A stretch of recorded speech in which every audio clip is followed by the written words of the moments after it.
বিদেশে চিকিৎসার জন্য যাবেন অভিষেক বন্দ্যোপাধ্যায় এবং সেক্ষেত্রে তিনি অনুমতি পেয়েছেন, কিন্তু তার আগেই বিপত্তি।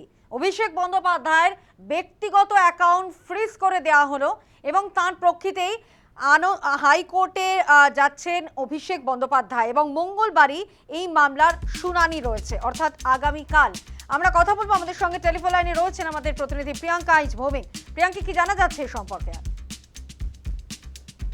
তোমাকে জানাবো, অ্যাকাউন্ট ফ্রিজ করার প্রতিবাদে কিন্তু ইতিমধ্যে কলকাতা হাইকোর্টের দ্বারস্থ হয়েছেন অভিষেক বন্দ্যোপাধ্যায়। তার এইচডিএফসি ব্যাংকে 107 ধারা ছাড়াই কিন্তু অ্যাকাউন্ট বন্ধ করে দেয় বলে অভিযোগ করা হয়েছে এবং এই কথা জানিয়ে আদালতের তার আইনজীবী দ্বারস্থ হন এবং বিচারপতি, কলকাতা হাইকোর্টের বিচারপতি কৃষ্ণা রাওয়ের সিঙ্গেল বেঞ্চে মামলাটি তিনি উল্লেখ করেন।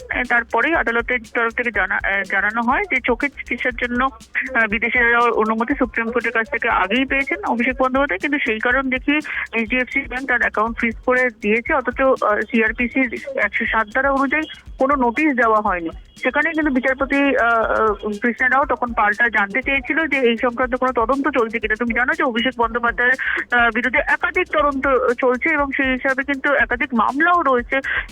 কলকাতা হাইকোর্টে একাধিক মামলা চলছে। সেখানে তখন কিন্তু অভিষেক বন্দ্যোপাধ্যায়ের আইনজীবী তিনি জানান যে তদন্ত চলছে, তা নিয়ে আদালত আগে জবরদস্তি ব্যবস্থা না নেওয়ার সিদ্ধান্ত নিয়েছে এবং ব্যাংকও কোনো পুলিশি নির্দেশ বা পদক্ষেপের কথা কিন্তু উল্লেখ করেনি।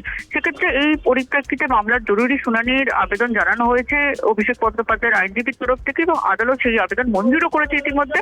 যেটা জানা যায় যে ইতিমধ্যে আদালতের তরফ থেকে, অর্থাৎ বিচারপতি কৃষ্ণা রায়ের তরফ থেকে কিন্তু সেই আবেদন মঞ্জুরও করা হয়েছে এবং আগামীকাল 10টি মামলার যে শুনানি রয়েছে সেই তার মধ্যে এই মামলারও কিন্তু শুনানি হওয়ার সম্ভাবনা রয়েছে জরুরি ভিত্তিতে। বেশ, ধন্যবাদ প্রিয়াঙ্কা। আমরা কথা বলছিলাম আমাদের প্রতিনিধি প্রিয়াঙ্কা আইচ ভৌমিকের সঙ্গে।